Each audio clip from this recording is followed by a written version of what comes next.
Okay, this continues our phone call example from section 3.2. So we had our model, the model being right over here on our notes section. We have the model being y equals 55 plus 8x. That was 55 cents plus 8 cents per minute times the number of minutes. And we had gotten our values in our t-table the last time of 2 and 71, 5 and 95, and 22 and 231. And I have included in the y-intercept as well, that baseline, that 55 cents. So now we're going to go plot those. Now I've labeled my axes here by 2 for the independents, and then I've started not at 0 for the dependent, but I started up at 55 because I just won't have room to do that. And then I've done something different up here. You see this little jaggedy line here, which means there's a big break because that's a huge gap in there of values from 5 minutes up to 22 minutes, and I just don't have room here, so I've done a little break. And we're going to use the first 3 values here, the y-intercept plus the 2 minutes and the 5 minutes, and then I'll plot this one. But that one, remember, because the break, it's not going to form a perfect straight line, so we'll use the 3 lower ones to form that straight line. So at x equals 0, my y value is 55 minutes. So I'll put that ordered pair in, 0, and there's 55 minutes, 55 cents, and there's 55. And then at 2 minutes, we're up to 71 minutes. Or 71 cents. Now my y-axis, I labeled that by units of 4, by the way, because that gave us a little bit of spread on those and was a perfect incremental value to spread these things out.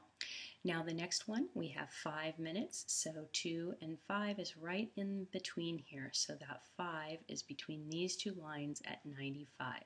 And so halfway in between there, just like that, and that is our 5 and 95.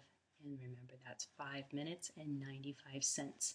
And then, like I said, I'm going to graph the 22, and the only thing that we need to remember is that it's not going to form a straight line because, again, there's a broken place right here. So this really should be way off the screen up there, and that's why it's not forming a straight line.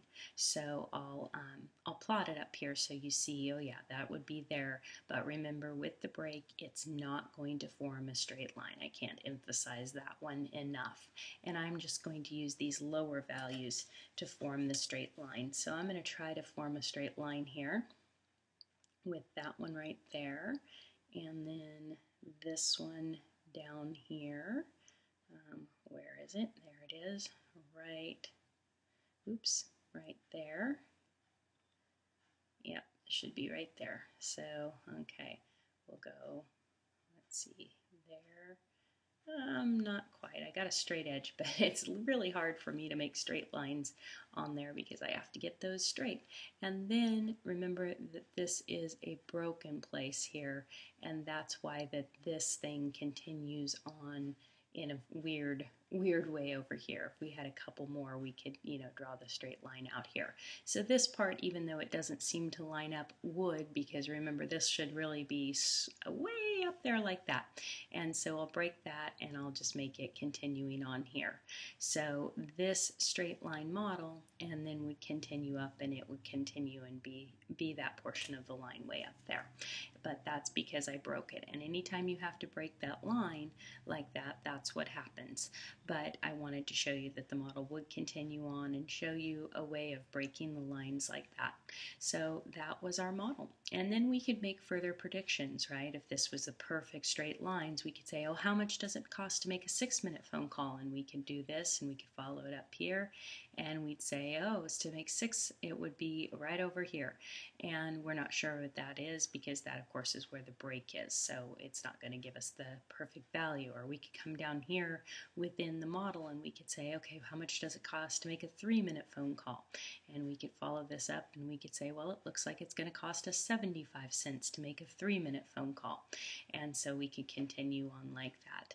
Now that's where the equation comes in, because the equation to make a 3-minute phone call, we could say, oh, well, that is 55 cents plus the 8 cents plus 3 minutes, right? And that's 24 cents, and then plus the 55, and so we can see immediately